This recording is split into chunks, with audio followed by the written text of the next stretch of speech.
recording solution for movie filmmakers. Not only that, but it's stylish too, coming in both space gray and red and black. I'm Hobie with Condor Blue, and I'll see you guys in the next one. You can't reinvent the wheel. A phrase that could lead anyone to stagnation rather than striving for excellence.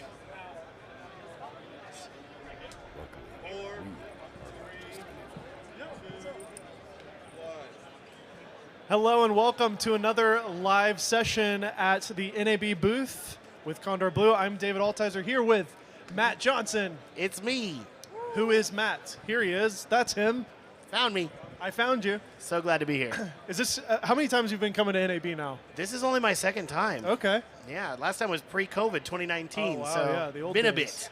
You know what's crazy is it feels like it's back to normal again. It's Very normal, Like yeah. You know, it's a normal size amount of people, but yeah, you having fun? Loving it. So great.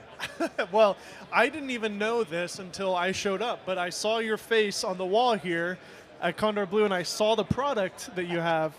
And as a previous wedding shooter myself, I see this thing and I'm like, oh my gosh, that is a brilliant product, because every wedding shooter has to have these essential cables, because every DJ, every situation calls for one of those cables. Yes. It's the go bag. We ran out of amazing. we ran out of space. It should have been like the WhoisMatt Essential Audio Pack Go Bag for wedding videographers that need the perfect audio cables. But that was a little too long, so we just shortened it to Audio Pack. But it really is the ones you need. Yep. I remember, I don't know about you, but I've always just had a bag full of dongles and accessories and every which cable, and it's great that it's all just one unit. And Yes. it's is it the braided cable? Tell us what the product is. Oh yeah. So like every new wedding videographer needs 3 cables, right? You need your XLR to XLR, your quarter-inch to XLR, and your RC8 XLR. Yep. With those 3, you can plug into 99% of any soundboards out there. I say 99% because there's always some obscure soundboard from the early 1800s that somehow still works that they're using. But if you have those 3, you're really covered for so many situations. And so that's what's great about them, is that you get them all there in a pack, and it's all organized. They're also 6 foot long. Oh, wow, so I thought about doing 3 foot, but the problem with 3 foot is that if you ever plug in the back of a speaker, then your audio recorder is just dangling from the back of the speaker. So you get that extra length, so you're not doing that. It's brilliant. Long enough without getting tangled. I love it. The perfect system. So let me ask you this, as a wedding shooter and as a wedding educator in this space, obviously, what's your recorder of choice? What are you plugging those into? Oh my goodness, there's so many good recorders now, and so many new ones, because you got Zoom, you got Tascam. Those are like the 2 big ones. And for me lately, it has been one of 2. So I got 2. It's either a Tascam X8, which gives you a ton of inputs and a ton of control, and it's really a Swiss Army knife of a recorder. Or if you want something just dead simple, you turn on, plug in, turn on, hit record. The Zoom F3 has been stellar. That has 32-bit flow, right? Yep. All 32-bit float all the time. That's changed the game, right? It really has. Are you a Final Cut guy? I am not. Okay, you're Premiere? It's Resolve? Premiere and Resolve. I'm using both of them. Does Premiere support 32-bit float now Yes. in the app?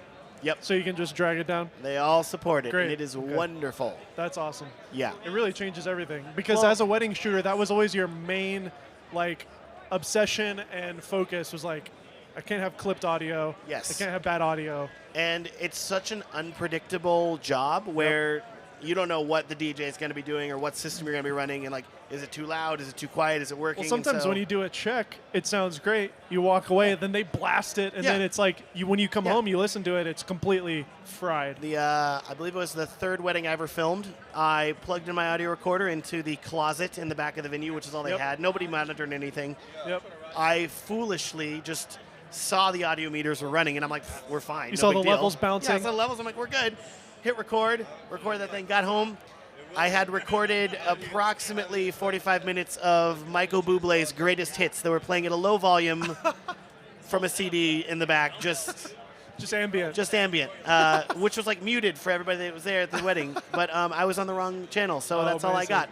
So I had to use my on-camera microphone for that, and there were no fancy audio repair tools. There was no Auphonic or Adobe Podcast. There was no essential sound enhanced speech. It was just my Canon 7Ds Yep. microphone that was echoing horribly because it was like a glass chapel. Yeah. It was the worst possible situation. jeez. I made it work. Yeah, The couple were of course happy, you did. but it was rough. So who are you? Who am I indeed? Who is Matt Johnson? And what's your story? Like, where do you come from? Like, were you a filmmaker? Did you go to film school? Are you a photographer? Like, what's your story? How'd you get started? Not that, no. I born and raised in Texas. Let's go. Which was great. It's the place to be now. Oh yeah. And I have memories of making like G.I. Joe videos with my parents, like camcorder back in the day. But it wasn't until I really got to college, my parents bought me a Sony point-and-shoot camera. And this is one of those early ones. 12-minute recording limit. Let's go. And not because like Canon DSLRs could only record for 12 minutes before they had a 4 gig file size that would fill up. No, like I only had 12 minutes of recording time before the memory card was full. Oh, gosh. And I didn't own like another memory card. It's like a 4 gigabyte card. It was those Sony Pro Duo memory cards, like not even SD cards. It's the PSP memory Pre slot. that, yes. Yeah, I remember that. So I used that, and then I'm dating myself here, but 2007, I wanted to buy a better camera, but How old were it you? was, let's see here, I was 19, 20, Okay. something like that. So you're out of high school? Yeah, I was a sophomore and junior in college. I think it was about a junior in college. And I wanted to buy a fancier camera. Sure. But this was pre-flash memory being cheap enough. Like a year or two before SD cards became cheap enough, but too current for tape. So I avoided the tape. I didn't want to do like tape, mini DV. So I found a camcorder that recorded to mini DVDs. Nice. Like a GameCube DVD. Dude, what? And I was too Those cheap are great. to buy the DVD-Rs, so I bought rewritable DVDs. I own 3 of them, and I would just rewrite the DVD every time and then just continually record. Were you able to, did you still have to capture it from the camcorder into Premiere? Thankfully, no. Okay, or Final Cut? But it would have to read it from the DVD, so it would still take It was slow. like 5 minutes to copy the files, Yeah. but it was way better than like playing back the tape. You know what's funny? We did a podcast together on the Golden Hour podcast a while ago. It's probably been a couple of years now. Yeah. You and I do have a weird, like, similar path with the wedding stuff because you were doing your channel way before YouTube was, like, as synonymous, as ubiquitous as it is now, with your IKEA plant in the background. I remember that very vividly. Still there, baby. It's like your iconic look. I don't know. I buy that from a friend. Whether it was intentional or not. Still there. And then I think you saw or followed some of the stuff I was doing with Jeffrey Holland. Yes. Which, by the way, he's here. Is he here? Yeah. I need to meet him. I need He'll to be see here him tomorrow. I've never met him in person. But Great. I did weddings around the same time as you, but I never did YouTube. But I watched your stuff for inspiration, and I guess you saw some of my stuff. I remember being very inspired by one of the wedding videos, the Golries and Devon, and I was like, "Oh my gosh, this is incredible!" Yeah, so I didn't shoot that one. That was all Jeffrey, but that one was so phenomenal. But I remember we made that connection. We're like, "Wait a second, like, you did that?" Yeah, and then the Joe Simon era and still good. motion back in the DSLR. I mean, it changed everything. It The really did. DSLRs. Wait, what was your first real camera? So after the DVD camera. after the DVD camera, that was the Canon 7D, which Perfect. Yeah, the first 24p camera. Oh yeah, because I was looking at the 5D Mark II, and then I was at a Bible study at my university called Breakaway, which was like a 10,000 student Bible study that happened every Tuesday, and there was this guy filming the Bible study. He was like filming a promo video for them, and he was running around with a 5D Mark II, and I was like, wow, that's a cool camera. And he's like, oh yeah, it's cool, but they're about to come out with the 7D. You should get that. And I was like, okay. And so I just blindly bought the Canon 7D. Turns out that guy's name was Ryan Booth, and he's like a super popular filmmaker now who's made like really, really high quality stuff. Amazing. And Is he it was Christian? I believe yes. I didn't know that. Cool.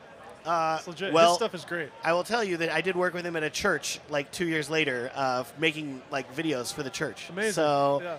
such He's a so small talented, world. Yeah. But it I'm was familiar with his work. all because he told me in passing, like randomly, just some kid, yeah, buy the 7D, and I was like, okay, and then I did it. That really was an exciting time. We're making ourselves sound really old. Oh yeah, we are. But the DSLR revolution, you and I were the kids coming in, disrupting the video industry with these bad cameras. I remember even in 2018, cameras. I had people come up to me in 2018 like, do you think that they're not just a fad? Like, aren't we going to go back to the big shoulder mounted? I was like, probably not. I think we might be done with that. We're here at the Condor Blue booth, and it's like we are kitting these smaller bodies out to then have a shoulder mount rig, but it's a different world now because you've got all these things hanging off of it. Pieces. Yeah, and you can make it however you want. So yeah, what are you currently shooting on? And what's your main kind of exciting camera package? I bought the A7S III like as soon as that thing came out. I was like, camera. Give me several of those. Thank you. Great. Yes. And I still have them, and they've been great, even though they just had a firmware update. Yeah, thankfully they finally got a firmware update because I was looking at that FX3 like I probably should have bought an FX3. I should have at least bought one of those, but didn't. Now I'm like, crap. Okay, so now they got the firmware update. So no complaints. I know what's so exciting about that camera, and it's now I guess 4 years old. It's weird. I was talking to Gerald Undone this morning about it, and I was telling him how I feel like in 2020 everybody was clamoring for the A7S III. Everybody's like, please, like the GH5 has had 10 bits since 2017. Like Sony, where are you? Like update this camera. That we're tired of the A7S II and even the A7 III. Like all the A7 cameras were 8-bit 420. Yeah, that was all it was. Their color wasn't great. It was And now then they came out with the A7 III. It's like yes. And now here we are 4 years. Same amount of time between like the A7S II and the A7S III. 4 years later. But I don't see anybody that's like, man, I really wish that they'd update all this stuff. And it's like people are really happy. And there's so many things in the lineup, and they all do 10-bit now. Yeah. Like even the A7C and the the R5 is 8K, and the A1 is 8K, and then you got the global shutter. And Gerald and I were like, are they even going to do an A7S4? And like, what's going to make it better? Like, what's going to be the selling thing? And we're like, maybe global shutter? I don't know. Yeah, if they did a cinema version of that sensor, I think it would sell well. They can have my money. Yeah, that's fine. I'll buy it. Yeah. I'm not buying a $25,000 Burano, but you throw out a A1 or an A7S4 or an FX3 Mark II or I don't know. So I'm curious about like just your overall business and just the things that you are really passionate about. You're a working wedding shooter still, right? Yeah. But then you also have an active YouTube channel and Instagram. And I think, by the way, you really found such a great niche of like wedding humor reels. Like your reels are so good. A shared pain with other wedding videographers. Like, I've been through that. Do you ever like on an actual wedding shoot, something happens and then you write it down? And you're like, oh, this is a good one. Yeah. I'll do that. Or I'll even be like talking to another wedding videographer and they'll be like, oh, remember this time? And I'm like, oh, that's a good reel actually. Oh, crap, I need to do that. Yeah. Or I do these like wedding film review live streams every month on YouTube where I watch these wedding films and I'm like, oh, that'd be a good reel to make. Oh, that'd be good. Okay, so like a lot of stuff. I actually had a rough idea of a script for a show or a movie. Did I tell you about this? About like a wedding filmmaker who's like a struggling filmmaker. He wants to make it big time, and he meets a girl who's like a wedding planner. He wants to impress her, and then all of his footage gets stolen. But he wants to do like a short film, a 24-hour film. But he has a wedding that weekend. So he shoots the film during the wedding. I like that. And then, anyways, I'm talking too much about it. No, that's great. I don't want somebody to steal my idea. I'd watch it. But then the bad guys are like the old guys with camcorders and like a van with a jib. They wear all black. They're the villains. Yeah. They steal the footage. Anyways. That's great. I always thought there's so much humor around the wedding industry. Oh, yeah. And like the people that work there, like the wedding planners, the flautists. Florists. That's a person that plays flute. Flutists and florists, yes. It's just a hilarious industry, I think. But it's fun to work in because there's so much room for creativity. Oh, yeah. Because they don't know. They just hire you. Yeah. So you can kind of do whatever. Like, yeah, you have so much freedom. And with a wedding couple in particular, like, they're not actors. They're not used to seeing themselves on camera. So if you give them a video that's of them, they're like, I love this. Yeah. which is a two-edged sword. Like, it's great for you because they're going to be happy with basically whatever you make them, but also really makes their ego big, and they're like, oh, yeah, I'm great. I can do anything. And then you're like, actually, this video kind of sucks. Hold on. But, like, the couple's not going to tell you that because it's a video about them. So For sure. it's a balance there. But then so how do you balance all this, and what are the, what are the areas of focus for you? Because you've got so much going on. So much You've got going a on. course, too, right? I got courses. I got kids. I got YouTube videos and weddings. And it's, I don't know, this year's been a lot about me slowing down and not trying to do so much. So I came out with a course at the beginning of the year for like how to edit wedding films in DaVinci Resolve. And I'm like, cool, like that's out. Great. Then let's focus on like making more YouTube content, spending time with my family, traveling some, and that's been really nice. And Cool. so like we'll get inquiries, and I'm like, okay, do I want to take this one? Like, what? There's sort of a thing of what is it really what I want to do? And so if it's a wedding I really want to do, I'm like, okay, great. But otherwise, I'm going to say no to it and send it off to somebody that would do better than I would. Yeah. And are you using footage from your weddings in your videos? Oh, yeah, all the time. You just get them to sign off on it? Yeah, that's like at this point, it's like It's like the requirement. yeah, it's like a requirement. If I'm going to film the wedding, yeah, we're going to use it. So That's awesome. and a lot of couples like it, Yeah. so it's great. Have you shot any like videographers' weddings?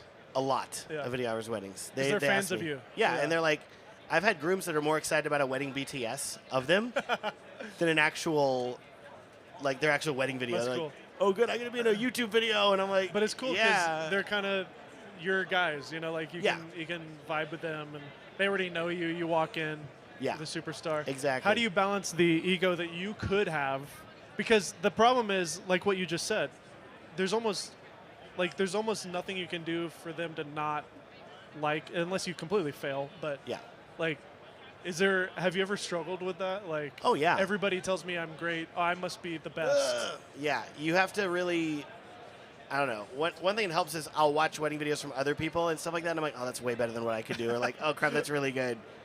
And so I have like my niche, I feel, but at the same time, like whenever people do like a best wedding videographers in the world, like I'm not on those lists usually, and I'm like, that's okay. Like I don't need to be at that level, and that's Yeah. okay. So What was remember the something Castle back in the day? Something like he would shoot on Alexas and do these crazy Indian weddings with jibs and stuff. yeah. Something Castle. I feel like. Um, But that was back in the Vimeo days. Gosh, there Gray was some, Castle it or was good something. times. I don't remember. Maybe Yeah, that was it. yeah, No, that stuff, it was insane. Those Indian weddings are so much fun. they're nuts. Can you give us like one or two hilarious stories, like fail stories at a wedding, like Fail stories. like gear failures or other people doing something that just Oh, yeah. messed up your Oh yeah, recordings?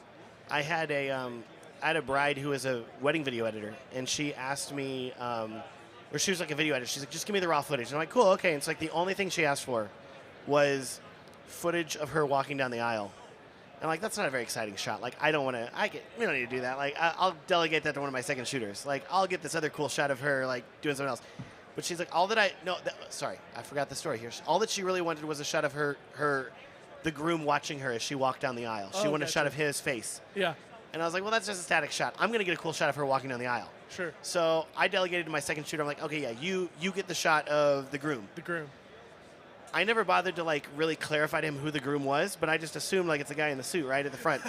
So we end up progressing to this The moment. the moment she walks down the aisle. Great footage. I nailed it. No big deal. I get home and looking through the footage, and I get to like, I got a great shot of her walking down the aisle, and then I look, and my second shooter has this perfectly framed, perfectly shot clip of the best man standing at the front. And the groom's like standing behind him and off to the side, and so you can't really see him. And I was like, oh no, he got the wrong person. And I had to like own that, and I had to like talk to her and be like, hey, I'm sorry, Yeah. my bad. That's the worst when you have to put the saying is hat in hand. Yes, Like, and she Puss in forgave me Boots. because it's not like I like deleted all the wedding footage or something Sure. like that. But Have you ever lost footage before? I lost one memory card, but it was like from like a reception. I had a backup camera with another Yeah. angle, so it worked out. So I mean, what is your backup solution? What As do you many cameras as recommend? possible, Uh-huh. and then back it up in at least 3 locations: 2 on site, 1 off site, and So like pray. when the shoot is over, it's 10 o'clock at night. You're exhausted. You just shot the reception. You back it up. on I'll site? usually start things copying. Not on site. I'll take it back to like a hotel room or like my house or Okay. something like that, and I'll start copying. So If I'm before really you go to tired- bed If I'm really, I at used to do midnight. it. I used to do it all. Now I don't do all of it. I'll do like most of it or start it basically with the main cameras. Yeah. If I have a wedding that's international or a wedding that's out of state for travel, I will bring an extra hard drive, copy all the footage to it, and then ship it to myself in the event that I lose it at the airport smart. or something like that. I had a wedding in Ireland, and I went to the post office with this hard drive in Ireland, and I was like, I need to ship this to Texas. Fully assuming I'm like, oh, I'm going to pay like $100, $200 to ship this thing. Like, okay, great, it'll be $17. And I was like, $17. wait, what? I'm like, yeah, $17. And I was like, U.S.? Like, yeah. I was like, what? Why is it so cheap? Okay, like to actually ship a hard drive package. They're like, I don't know. I was like, great. So I just shipped it back. Took That's like a a great week and a half solution. later, it arrived. I was like, cool. I already had the footage, but just in case, like, Yeah. things were lost still traveling or we Totally. got stopped or something like that. Yeah. That's a great idea. I like that. Cool. Do you back up in your cards too when you're filming? Oh, yeah. On the dual card Yeah, slots? dual cards. Yeah. Okay, cool. For sure. Sweet. Okay. Well, yeah, I don't know. Is there anything else you want to talk about? I think that's pretty good. I gotta go to a meeting here in a little bit. Okay. So I think we're doing well, good. so yeah, everybody check out the audio kit essentials from Condor The Blue. Who is Matt Matt Johnson. audio pack? The Who is Matt audio pack. Do you have one to show us? It's locked Lucas? down over there. Luke is about to rip it Can off the wall here. Yeah. He's like, get that audio pack down. So yeah, again, remind the us key. what comes in the pack. What's the price point on So it? you get an organizer bag that has all of the. Look at this. Here it comes. Look at that catch. Perfect catch. So your organizer bag. You get an XLR to XLR, a quarter-inch to XLR, and an RCA to XLR. So all three cables you need. They're all well organized. They go into their own labeled pockets, so you always know where they are. You're not fumbling around like whenever you only have 1 minute to get your audio plugged in. It's like, oh, it's all right here. I'm going to grab what I need. I'm going to plug it in. There's like a little label. I don't know if you can see it, but like right here. It's all nicely labeled. You have my face on it, which is very important as well. Not so much for organization, just for aesthetics. It has a picture of XLR, RCA, quarter inch. I guess you would need a quarter inch to eighth inch probably throw in there. Yes. Potentially there's that or like a 3.5 millimeter. We got adapter ideas, okay? That might be the only thing We're I not would done. If I would throw one of those in there. So what's nice is that on the back there is a separate pouch that you can put adapters in. great. So that way you Yeah. have them if you need them. The main thing and the reason that we you could did put not, your you could put F2 in there Yeah. or whatever. The reason we did not include adapters out of the box is because the XLR and the quarter-inch cables are balanced, and Yeah. once you start throwing another adapter on, okay. it might not be balanced. So Okay. I was trying to prioritize, like, okay, what's the maximum quality I can give people? What's And- balanced versus unbalanced?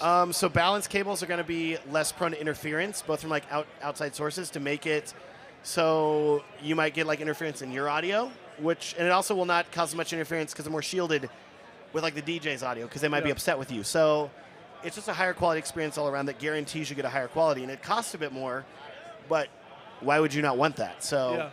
I would never not buy a balanced cable. yeah, sure. And you get a lifetime warranty with it because Condor Blue, which is great. And So it's like this here, right? Yes, Like it's this braided, high strong, quality. high quality. Yeah. yeah. So these are not your Amazon Basics cables that you're going to get on there. It's like a very, very high quality product. Also, it's got. That's one reason I wanted to partner with them because I was like, I know Absolutely. y'all are making really high quality stuff. So Yeah. let's do that.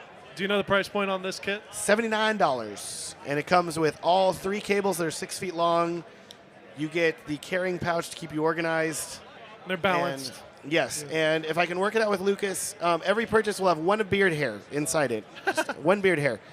So you can clone Matt Yes. later. Free but cloning. Matt, it was a pleasure to hang out with you. I love Loved you it. so much. And So fun. I'm just grateful for our friendship. Yeah. And everybody check out the Condor Blue.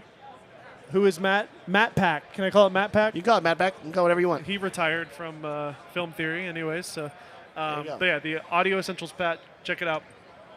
See ya. Bye. I love it.